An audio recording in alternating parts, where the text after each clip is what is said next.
one Sunday night with our teens, the table all set for us.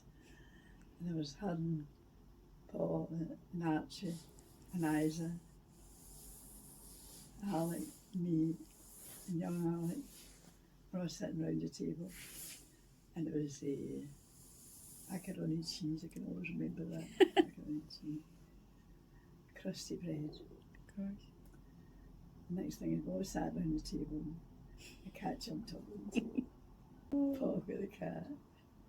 On the window. You bastard! And he's going, oh, my baby dog, oh my. I was sitting at the table. I thought couldn't keep in the laughing. And I went, I said, excuse me, I'll need to go to the toilet.